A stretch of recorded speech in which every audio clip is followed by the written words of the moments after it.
Hello, everyone. It's Shane Kanto, your Wasteland Reviewer. Welcome to Lost in the Wasteland, my weekly interview show where I get to learn a little bit about somebody else's perspective on movies. And this week, I have one of my best friends, Haley. Thank you so much for coming on for a third time onto the show. Absolutely. I'm always down. I got my coffee ready. Nice. And as we're recording on a Saturday morning, um, I myself have been, I guess I've been up for over 6 hours, but you know, uh, but Morning. that's just me because I do wake up at 5 o'clock literally every morning. But anyway, this isn't about me. This is about Haley. I And don't wake up at 5 a.m. that is very fair. Sometimes I live like 5, 6 hours before Jess wakes up on the weekend some days. But get things started. Speaking about time and how to fill up a day. Now, Haley, if you had a day off, completely open, and you were going to do a movie marathon, what would be the theme of your movie marathon? Well, the most incredible part about that question is like having a full day off, which like who can relate to that anymore? I think I was thinking about this and I feel like it would be really fun to, have something on when I do movie marathons. I like to have something on that people generally can relate to and that's Hmm. interesting, like if you are paying attention, but then it's like most people have seen the stuff, so it's not like you have to be glued the whole Yeah. time if you want to like get up and get snacks. I think it'd be super fun to do like lean into a theme like Hmm. Miyazaki movies and then like really cutesy snacks and like Yeah. teas that correspond to the Miyazaki movies. I mean, there's so much like aesthetic Hmm. stuff that goes with those. And I feel like you can think very deeply about those movies, or you can just like enjoy them for Yeah. their like mystical sweetness. So I have not Absolutely. done this, but I feel like now I should. I would love to come to your Miyazaki movie marathon with fun, cute snacks. And it's interesting because you have so much variety that you could do with Miyazaki too. Throw Princess Mononoke out there, see limbs fly and stuff like that. And then you have Kiki's Delivery Service and My Neighbor Totoro. So Right. Like I'm just thinking about like Howl's Moving Castle and like cute little Calcifer yeah. themed stuff, but there are some ones that go a little darker. Yeah, I certainly because for my Anna May Shin movie marathon that I did back in May, everybody picked as part of the lineup Princess Mononoke, and a bunch of people were shocked by how violent it was. That movie, like I think that's the one that I saw as part of a film class, and well, it was Nice. actually like a literature and film class. Yeah, Um, I had not known about that movie at all, and it's very different, but like really good yeah. from an academic perspective. It is my favorite Miyazaki film, but certainly is not for kids. I remember No. seeing the opening scene as a kid and being absolutely terrified by that cursed boar and just being Mm, like, I'm out. Like, yeah. we're done here. And then I had never watched the rest of the movie until I was older and then actually watched it. I probably didn't watch it until I was an adult. But That sounds like a good answer to a future question about what movie were you too young to watch. That's one where it's like, oh, a cartoon. And then you're like, oh, it's like, never oh, I mind. did not expect this. Now, Haley, what's a film? So, like, you have a friend. They have never watched a movie ever. What movie are you going to show them? Shane, you already know the answer to this because I do this to people all the time. The easy answer is Snatch because basically, if I find out that someone has not seen Snatch, I make it happen. Like, Like me. So, there you go. literally.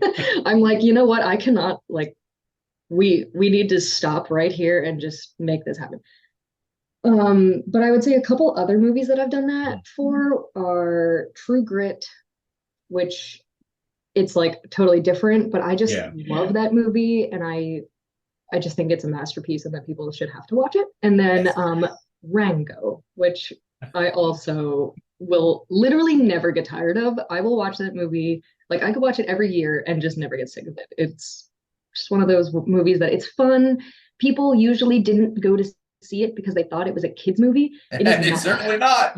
It is not at all. It is, there's a like colonoscopy joke in there or something. What was it? Or no, a prostate exam joke. Yes. Like it's Like just, it's you, great for adults. you have Timothy Oliphant playing the Spirit of the West, and it's literally just Clint Eastwood in a golf cart with his Dude, that movie is incredible. Oscars. He has Yes. literal Oscar statues sitting in the back of the golf cart. One of And my favorite things about showing the movie to people is watching their face during that scene. yeah, well, and Rattlesnake Jake is terrifying. Like Bill Nye as both Davy Jones and Rattlesnake Jake, just What an epic repertoire. villain level up here. And Rango, like Gore Verbinski is such a weird director. And I don't think people realize how weird he was until the third Pirates movie when they had the Mm, whole the locker scene with the crabs yeah. and the stones and the 50 different Jack Sparrows. I And feel like it's like, Rango has like similar surrealistic scenes yes, where, but I think it works better in Rango. yeah, it's just so weird. Rango won best animated feature at the Oscars, and it's As some it should. random Nickelodeon produced animated movie. So yeah, if your friend has never watched the movie before, definitely show them Rango because Absolutely. they'll never expect what's coming. And if you Now, haven't seen it, like buckle up and freaking enjoy. and enjoy. But yes, Snatch was certainly one of those moments where Haley was like, she bought me it. I have it. So there you go. Now, a lot of people talk a lot about sequels and how there's too many of them, which is true. And where's the original ideas? But we're going to make one. So, Haley, what film do you think really deserves a sequel? So my first answer is sort of like a joke because it's not actually a movie, but I'm just angry that Netflix canceled it. Uh, Mindhunter, I think, deserves a sequel insofar as they need to keep making it. Like I've never talked to anyone who saw that show who didn't love it, and then it like abruptly just ends and Yep. for no reason. And it's been years, but I still feel very strongly about that because Netflix still recommends it left and right as like something you should watch. I'm like, no, don't watch it because it you're gonna Leaves you be hanging. hurt. Well, Yeah, that's messed up. there might be a question in a future round of Lost in the Wasteland interview where that might be the exact question that I asked you about television. So, We've all been burned in that specific way. And I know that's not the spirit of the question, and I do have like an actual answer, but I just literally when I read that question, I was like, that's the first thing that came to my mind is like, what do I want more of? This thing that they didn't actually finish. well, I just watched the now only season of Out As We See It, which was this Mhm. Amazon show, and I loved it. And then I looked on IMDb, it says 2022 to 2022 because it got canceled. I'm like, It's wrong. just hanging out there, out in limbo. That's one thing. That's a whole other conversation, but streamers are like cutting shows way too quickly, especially Netflix. But what's the film that you came up with? So normally I would say that most movies, even if they end in kind of like a way that you could think like, well, I'd like to see more, like I'm a big proponent of things ending like when they're supposed to and not like pushing it too far, which is why normally sequels like bother me. But I think one film that came out pretty recently that I would like 100% be in line to see the next one was the D&D movie. I Yeah, like I mean that movie was terrific. It There's so much more they can do with it, and I think they should. So they might be making another movie, but like I'm there for it if they do. It's Dungeons and Dragons. There's literally endless possibilities for stories that you can Exactly. do. Dungeon Master's dream, just like endlessly making D&D movies. And I'm down for that. I 100% hope. I hope that it did really well on Paramount Plus at least because maybe that like it made money but didn't make a ton of money. So I Yeah. think it'll be a in between decision if Paramount makes another one, but they better. I mean, the nerds will show up. So Yes. And it was great. Now, Haley, thinking back to your childhood, mhm. so what's a film that you loved as a kid that you have not watched in years that you most want to go back and rewatch? So there are two that are very like intertwined in my mind Mhm. because, being a 90s kid, we had these bulky VHS tapes and you just like watched the same thing over and over and over again. And then you kind of like once you got a little older, first of all, VHS tapes, like you can't even play them anymore. So you just stopped watching those movies. And now like you start thinking about like, well, and so a couple of the ones that I used to watch constantly that would be very interesting, I think, to watch as an Mhm. adult would be The Secret of Nim. I don't know if you ever saw that movie. You have it? Oh my God, Shane, let's watch. And it's perfectly at arm level here. So Yes, this movie is so trippy, man. you like I did how not understand. in the top corner it's MGM Kids and it's a little lion cub Aw, acting like this movie's just for kids. no.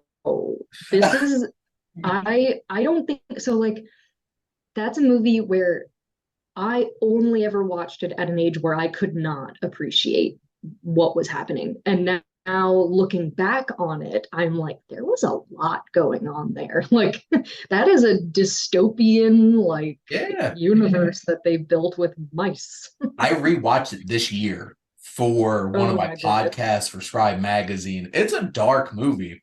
But Very. yes, next time we have a moment where either you're staying here, I'm staying with you, we'll we'll watch it.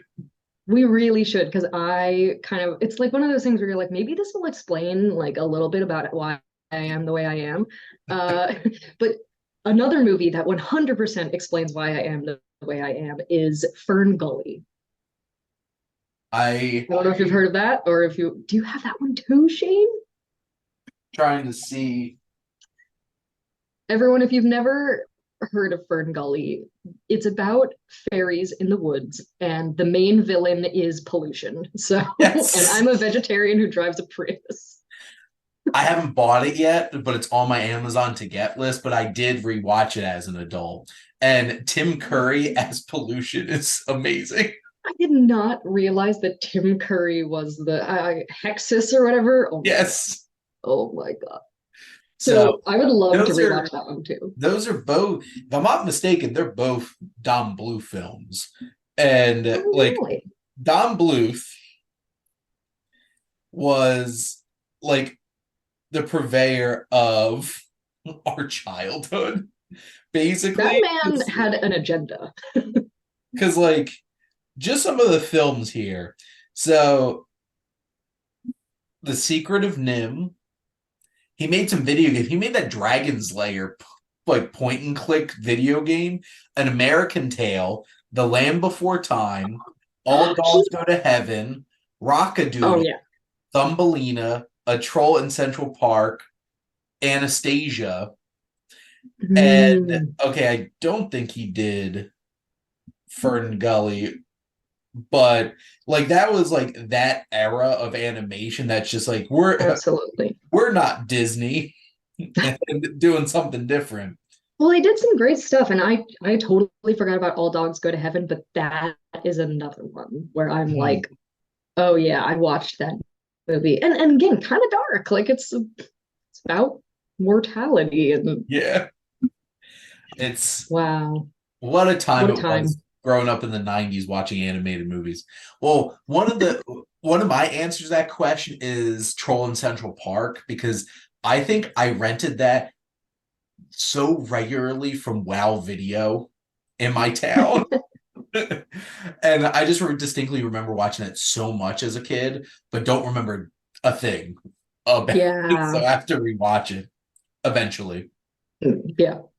But now, Haley, if you could visit anywhere in a movie, where would you want to visit? This is a very difficult question, but I'm going with my heart here Uh, when I say that the answer to this again, I think maybe because I was just thinking about the childhood thing too. Yeah. I, as a kid, wanted so badly to go to the moon, and not our moon, but the Wallace and Gromit moon made of cheese. Jeez. One, because duh, but two, that poor little refrigerator who's all by himself and all he wants is a little friend to ski with, and I would have gone there and hung out with him. So it's so interesting that you brought that up because over the past couple of months, I started doing an article series at Sif Pop called The Short List, Mm-hmm. where I'm like highlighting short films. So I started watching a lot of short films. Mm-hmm. The short list only focuses on newer releases, but I watched all the Wallace and Gromit shorts, and because they're all on Amazon. If you have Prime, Oh. you could watch them. Well, And I have them on VHS as a good half Canadian child there you should, go. And I loved them. Like watching them So good. as a 31-year-old adult was so much fun. I loved it. And that because was that the trouser one or was that There's another one called The Wrong Trousers, which the has wrong one of the most trousers? devious villains in Yes. cinematic history. Yes. Because there's four of them. And Yeah. I think the first one was the cheese one. Yes. And oh my The God, Grand Day Out or whatever, something like that's that. it. It was so much fun. They're all on Amazon, so watch them. They're like 25, 30 minutes a piece or something like that. So certainly worth a watch. So I could agree. Let's go get some cheese. All of them are such an emotional roller coaster too. For them being that short, like as a kid, I just was like, I was there. I was so excited that the Yeah. moon was made of cheese. And then I felt so bad for that refrigerator guy. Oh my goodness. Yeah, those are like so special. We've been talking a lot about your childhood, Haley. So let's go keep it going. What's a movie that you watched that you were way too young to watch?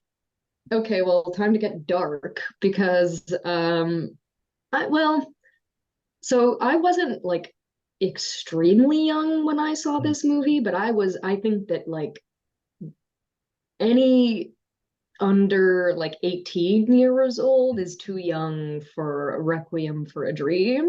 Uh I when Netflix really like hit the world and it got to be a point where like you could just so like in my family's basement we had Netflix on that TV, and sometimes I would just go downstairs by myself and turn something on, and I was 14, which like I'm not a baby, but I was not ready for that movie, and I watched the whole thing downstairs by myself, and then I just came upstairs and just started bawling. And my family's just like, what is wrong? I went over to my neighbor, who's like my like brother basically, and I just was like sobbing because I was like, I just saw this movie. It was so sad. It was so horrible, and it, Oh like my just God. made me feel so bad. It's like I feel like you shouldn't watch any Darren Aronofsky film until you're at least 18. Because No like one on warned some me. just some like just the way that he's able to capture the just despair of life and just there it's something else. He is the director who knows how to make people feel uncomfortable the best.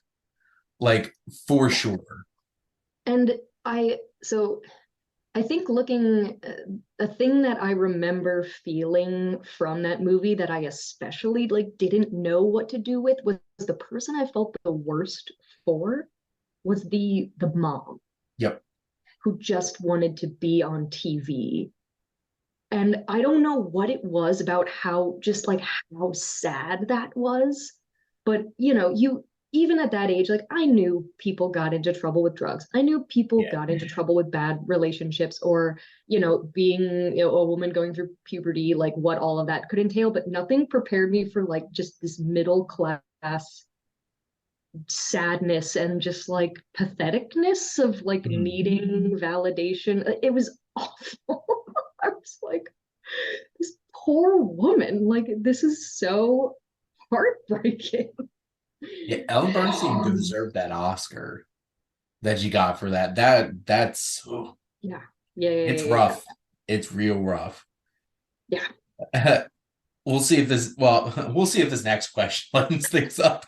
Maybe not lightens things up, but Haley, what do you feel like is a film experience that legitimately made an impact on your life?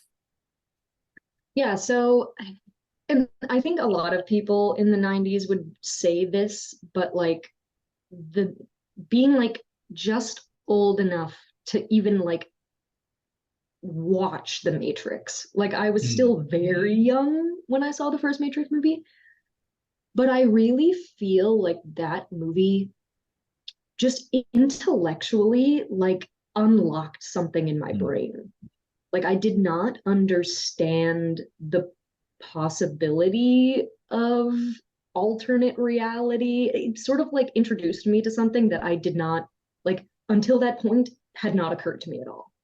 And I remember being like quite young, but having the opportunity to see it like basically when it came out. And, you know, that movie, like it just changed the way I thought. mhm. Like there was pre-Matrix and post-Matrix, and especially being like a pretty young kid and getting to just like my brain was like Yeah. suddenly all over the place of like the possibilities and again, like from an intellectual standpoint. And there are different moments in my life that I could point to where I'm like, this thing like opened up a part of my brain that didn't exist.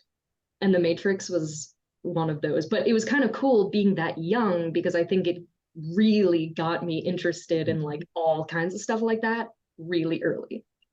Well, it's such a fascinating film because on one level, it's just a great action movie. It's a Heck great yeah, science fiction so film. cool, man. It's so cool. It's like one of the coolest movies ever.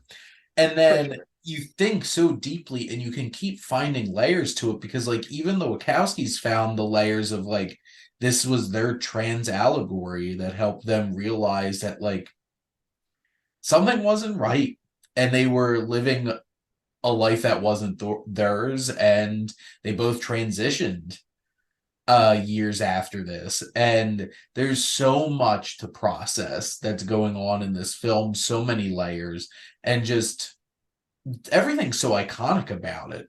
It just like it changed film too. Like Yeah. 1999 was a year in terms of reshaping a lot of things, and The Matrix made such a big impact on so many people. Unfortunately, negatively on some people. And but it just you're right. It's pre-watching The Matrix and post-watching The Matrix and really realizing how much of an impact that film made. And I think it probably would have had like maybe to your point, like there's I could see like being of a certain age, especially like on the eve of 2000 and like all this stuff. And if I were sort of like at a dead end job like Neo and like being like someone who's just starting to realize that like things aren't the way you want them to be, that would be a lot harder. I was sort of at a point in my life where I was like in elementary school and just getting my mind blown, which was amazing, but I Yeah. didn't have to reckon it like I'm stuck in the Matrix. I was probably I don't because like when it came out, I was 8. But like I don't think I watched it on TV probably for the first time, probably like a couple years after that. So, but Mm. like I still remember watching that for the first time. Um and just being blown away by it. And then now you watch it and just realized how much depth there was all along with it. Yeah. Now, Haley, we you went a little bit into talking about television a little bit earlier. So now a Yes. formal question about that. But what's a movie that you would love to see turned into a TV show? So normally I think the answer to this would be like, oh, a huge book that Mhm. really needs more time. You know, I think that there have been some like half decent attempts at Stephen King stuff, which Mhm. like people are doing that. I think that is the way to go if you're gonna do Stephen King, but people are already into that. So I'm thinking, what's something that like just needed more time? And I think the answer is clearly Tenet. Tenet just it couldn't be a single movie. Like it was, but it should not have been, in my opinion. I think its greatest flaw was that it was just way too much, too fast, and And yeah. basically had to tell the audience just like buy in and go with it. And then like throughout being like, so this is what's happening. We're telling each other, but really we're telling the Yeah. audience.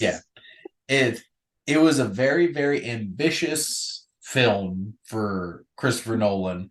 And it was the worst movie of his at the worst time because it dropped trying to get people back to the movie theaters, and it was not the kind of movie that was going to get people back to the movies because it just didn't build up the buzz because a lot of people were turned off by it.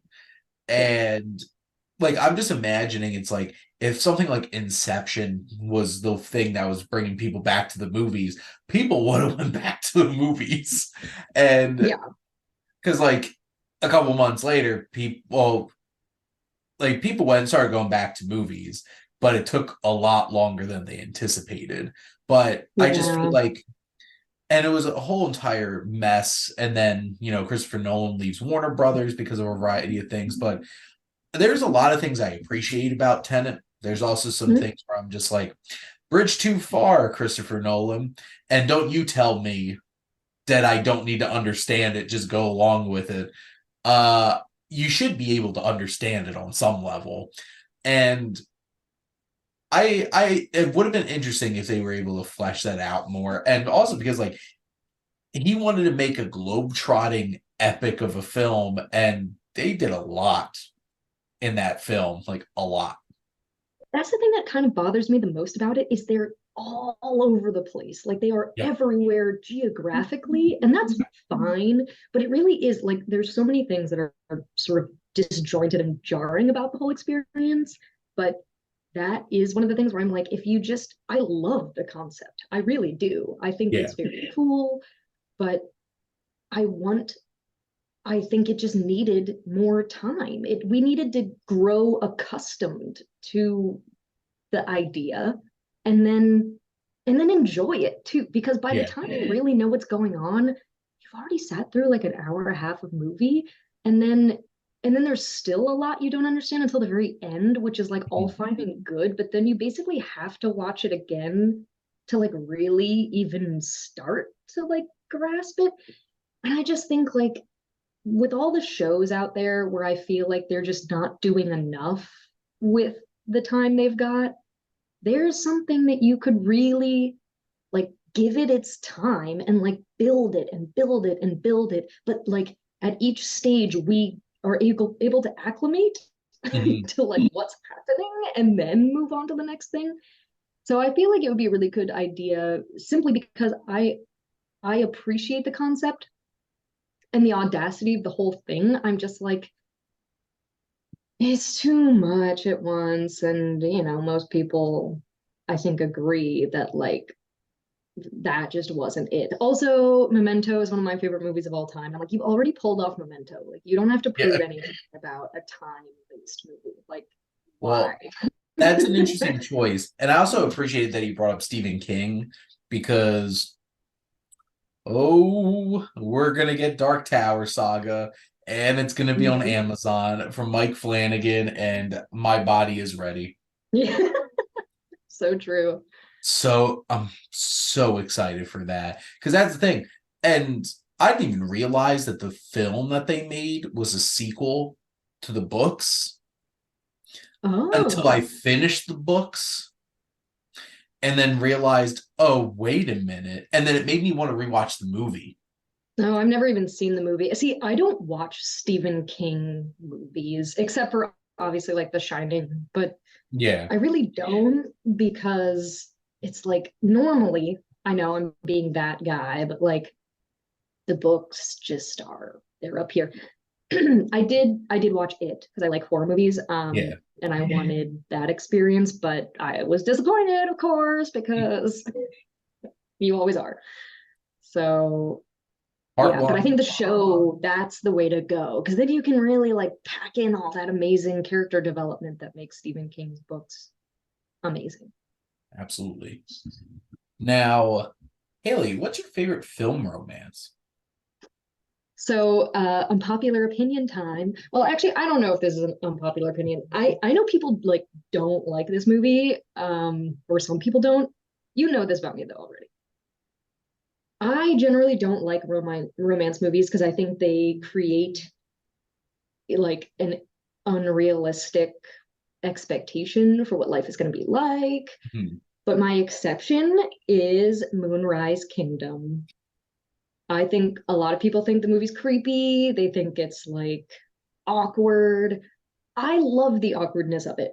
Hmm. I love that there are these two kids who no one likes and no one even wants to be around. And then they meet each other and they find in each other what they've been missing. And it's beautiful. It's weird. It's Wes Anderson. It's Hmm. got this like storybookness to it, but it's also like not cute necessarily. Like they are not cute. They are weird and awkward Yeah. kids, but that's how my adolescence was. I was not a like picture perfect little kid. Like I think childhood love is really pure and special, and that movie, in my opinion, really captures that in like such a beautiful way, and I love that movie. Me too. Uh, I'm a huge Wes Anderson fan, and Moonrise Kingdom was my favorite until Grand Budapest came out. But like Moonrise Kingdom is, it's just such. I feel like a lot of people complain like Wes Anderson movies don't feel real because it's like it's a very like it's not our world that these movies It's take place in, stylized to be but Wes Anderson's world. I feel like it captures the authenticity of like weird, awkward kid, like young kids. And Mhm. the fact that they have this more mature outlook on what they're trying to do while all the adults are a bunch of children is Yeah. absolutely fantastic. And that's what's Anderson, though. And oh, Mhm. I love Moonrise Kingdom. Beautiful little film. And it's just such a great cast. And those two young actors, like, uh, speaking of like, we're going to be doing Us for Ronan the Wasteland together.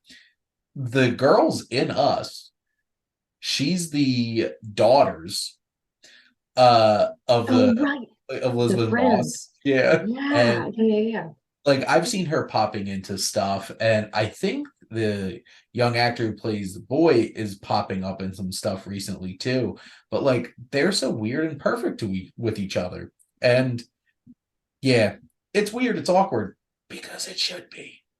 And that's love, man. Like it doesn't always fit into this cute little box. Yeah. And I think that it's beautiful that they are able to, do the thing that happens in a lot of romance movies where it's like they meet, it's like love at first sight, and then they're running away together, but it's so much more clunky and awkward and just like Well, you fraught go with through silliness. yeah, you go through the whole process and they realize towards the end like they just have to, learn to like spend time with each other first and get to know each other. Yeah. Yeah. But it's such a crazy film. Now, the big one. Haley, The you big one. have been hired to teach a film class. What's going to be the curriculum of your film class? So whatever insane person in this hypothetical that gave me this assignment, there's so many different things that I like. There were so many ideas I had, but I think because I recently watched, I finally got around to seeing All Quiet on the Western Front, and I Okay. recently rewatched Dunkirk. Um, I've been thinking a lot recently about, because of seeing those movies, like I think that war films in general are like that is a huge genre. Mhm. But if you want to like really start thinking critically about them, I in college was a global poli sci major, and we talked about war and things, but in a very like political Yeah. sense. And these are events that we tend to, I think, the way that we experience them through movies is very important to how we remember them as a society. And I feel like it would be super interesting in a class to kind of juxtapose movies about some of the really big wars in American history, um, some of the films that were coming out at the time or around the time that the war was happening, Mhm. as opposed to more recently, like how we continue to make movies about past wars and how over time our perception and how we remember them, like we're finally, I think, giving ourselves permission to really like not glorify them in the way that we as a society have been told you have to. Like there's this undying fascination, especially with the world wars. But like Dunkirk, that movie was so important for me to see because I didn't even know that event happened. Like Mhm. as an American, you are not taught about that. Now, my dad, who's Canadian, was like, oh, Dunkirk. I mean, the Canadians learn British history, like Yeah. it's their own. And it's such a big deal to the British. Like that whole thing was such a huge point of pride. And I didn't even know it happened, but it really captured like this very pivotal moment that we just skip over because we're kind of like, la la la, there was a war, but then the Americans came in and, Yeah. like, okay, cool. And we got So there. right. And like, and that's when it really started. Like, we could save Private Ryan and whatnot. And it's like there was all this other stuff that happened that we didn't know about. And then like All Quiet on the Western Front, I mean, please show us what was going on the other side. Like that's also part of the story. Like I think we're at a point in our history now where we can look back and appreciate that like it was ugly. It was horrible. Mhm. It destroyed everything. And like, yeah, glory, rah, rah, rah. But like, oh my God, just the absolute hopelessness. Mhm. It's interesting because like there's an original All Quiet on the Western Front film from like the 1930s, and like that's fresh for World Yeah, War One. And then right. like I was just watching Godzilla with my movie club, and Mm-hmm. that took place not they made that 9 years after we dropped the bombs on Japan. Like that was fresh. Like that Yeah, Japanese film, it's like Godzilla's us. Um, right. and Exactly. it's one of those kinds of things where it's just like throughout history, there are moments where filmmakers were like, we're gonna do this. I literally just watched Four Sons from John Ford from 1928, which is Mm, about a German family whose sons wind up on opposite sides of the war because one of them immigrated to the United States. wow. And like Right. Exactly. and it's and to be frank, World War One was a completely pointless hot mess of a bunch of a-holes running countries that just decided to start fighting and killing all of their people and not them over their Right. pettiness. Like obviously, I think the glorification of World War II, obviously, it's like on like it's probably one of the closest things where it's just like we're fighting evil. Yeah. And that's why we have like infinite World War II movies. But the thing is, just because we were fighting somebody evil doesn't mean like what actually was happening was horrific. And like it wasn't like, yeah, we're going through this and doing these amazing things. Like people were dying a lot, and Yeah. pain and horrible things were happening to our soldiers on and like it's one of those crazy things like that's one thing I appreciate about Dunkirk is you're taking a step back Yeah, and you're not really spending like the characters aren't like overblown. They're not big personalities. They're just people trying to right. deal with this. And Hollywood, like I love The Great Escape. They literally added American soldiers into it because they didn't think anybody would see it in America. Right, right. So like there's a long history of things like that. And like, John Wayne making green berets during Vietnam, Apocalypse Now. which, well, Green Berets was like rah America in Right. Vietnam, and then Apocalypse Now is like there's some shit Basically putting going those on two here. against each other. It's like, Yes. why, like, at what point were we allowed to admit that, like, this is not okay? And even like, I only watched this movie once and it was a while ago, but American Sniper, like, Hmm. even movies, I mean, there are not a lot of movies about our more recent wars. Yes. And there's a reason for that. And when they do make the movies, like it's so fascinating to try to like think more critically about like what are they saying here? Like what stance are they taking? Well, and Clint Eastwood's whole entire goal with American Sniper was to just put a light on one particular soldier and what they were dealing with in terms of definitely some PTSD. And Yeah. but the thing is, they took away most of the things that made him him. Because if you actually read the autobiography American Sniper, you're Oh, I'm probably sure. going to be in for surprise with how messed up some of the things that he talks about him supposedly doing. And it's one of those kinds of things where it all depends on your framework of it. And I feel like this would be a fascinating class to like really dig into and look at those films that kind of take that shroud away. And you're just Mhm. looking at like, this was not great. Yeah. Like a film like Hurt Locker Right. is not, That's it's I forgot not about that like, one. it's not Yeah. patriotic. It's Hmm. about a man who's so uncontrollably driven by this one thing that like he can't even be home anymore. And he just keeps leaving his family Yeah. and putting his life on the line, putting other people's life on the line and in danger. It's a fascinating thing. So I think there'd be a lot of interesting conversations going on in your class. People, there would be some,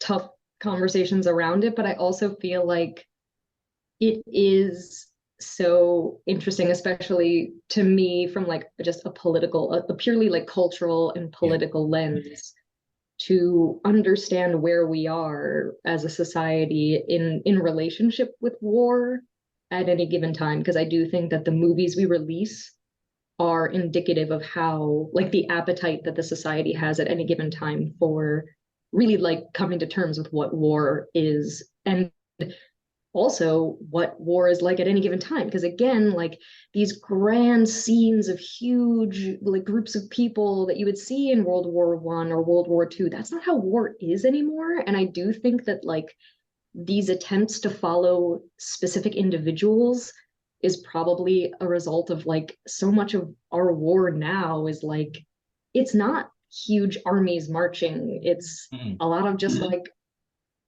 hunkering down and like pressing a button and then like having a couple people like on the ground and Yeah. getting like shot at and blown up at any given second, but you're not even really in close contact with the Well, enemy. even I think it was called Eye in the Sky that had Helen Mirren and Alan Rickman in it was like about drones and like it's such an interesting facet. It's such a fascinating thing with how technology has changed. And because Mhm.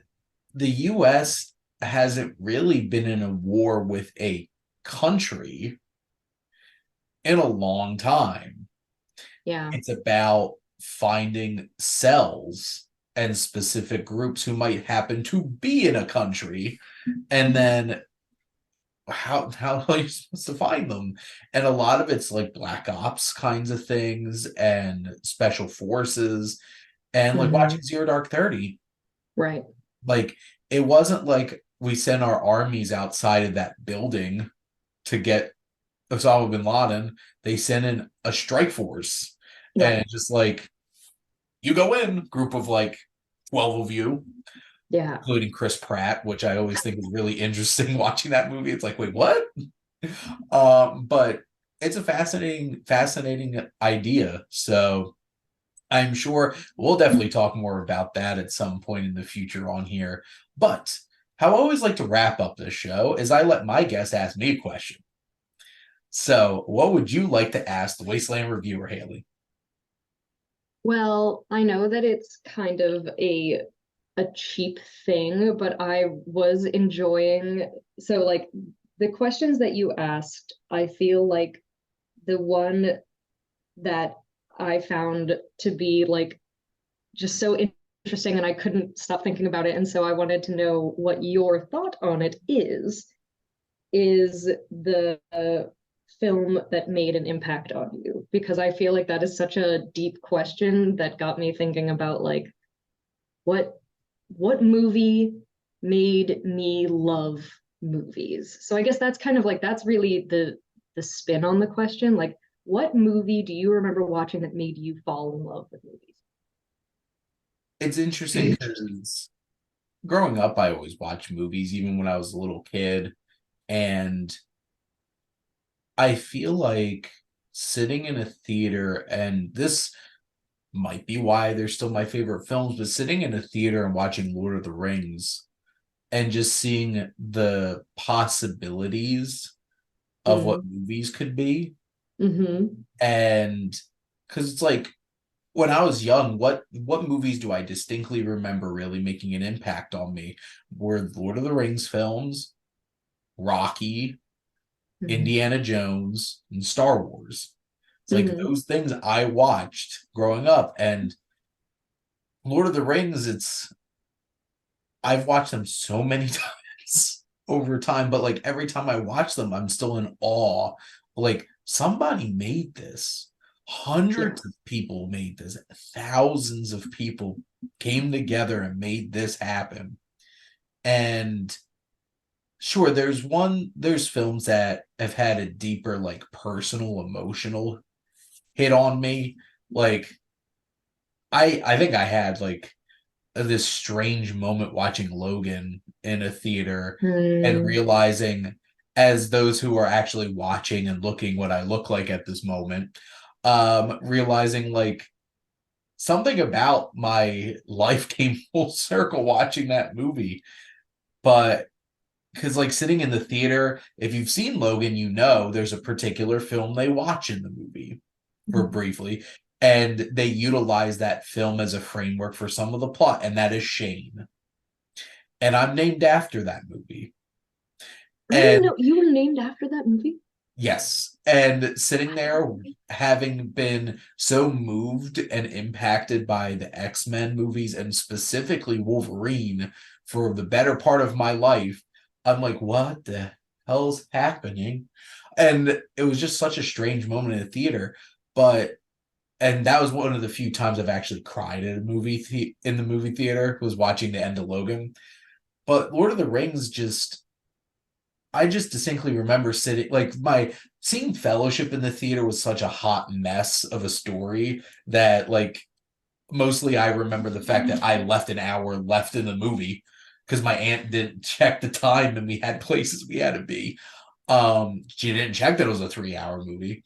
But I distinctly remember seeing Two Towers with my mom in the theater. And, the Battle of Helm's Deep's about to happen and just seeing all those characters lined up on that wall and the sea of Urukai just going up and it's raining and I have goosebumps just thinking about it, and I've seen yeah it 1,000 times. and Théoden just being like and so it begins and just being blown away like my well how old was I at that point? I guess I was 11. It was My like mind 2000, blown whatever. back in 2002. when Two Towers came out, and just my 11-year-old mind was blown. And I've loved movies. Like, I became like a cinephile when I got to college and Mm, really started diving into film. But the thing is, I've always loved movies. And I owned almost every single James Bond movie on VHS. I had all Disney movies on VHS. It's like all those things. But it really all comes back to Lord of the Rings that really inspired me. And watching what really inspired me to get involved in film or even having ideas of scripts or wanting to talk about film was watching The Road Warrior for the first time. And that was in college. It mhm. was the summer after my freshman year of college, I'm pretty sure I saw it on TV. And there's a reason why everything that I do that's movie related for the most part has the same branding. Yeah, It came from somewhere, and it came from Mad Max. right. And like that inspired me. Like, Haley knows this. I've written some scripts, and they were heavily influenced by George Miller and Mad Max and action like that. So I feel like those are the two things, and it probably won't come to anybody surprised that my favorite films are Lord of the Rings and then The Road Warrior and Fury Road. So like they're the things that have inspired me so much that it makes it hard for me to love other films more than that. And I mean, they're just, it's a hard, those are hard movies to find any fault in. So like it's, we were so lucky to be young people getting to watch Lord of the Rings and just have that experience in the theater. Harry It's just Potter and the very, Sorcerer's Stone and Fellowship of the Ring came out within the same month in 2001. wow, you know, Shrek what a came out in time. 2001. I was I feel like, like people didn't fully appreciate Shrek until later, though. We didn't know what gem we were sitting on. I 10-year-old Shane had a lot of experiences, including my grandpa and making my mom show me The Godfather when I was 10 too. So Oh, like dang. 10-year-old Shane had some experiences that year. But Would hey, you say that that was watching a movie too young? that is my answer to that question. 100%.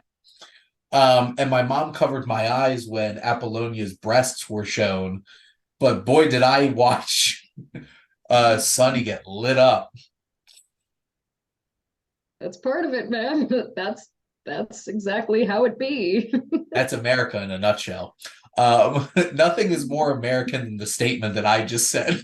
So there you go in terms of American culture. But Haley, thank you so much as always for coming on and talking movies with Absolutely. me.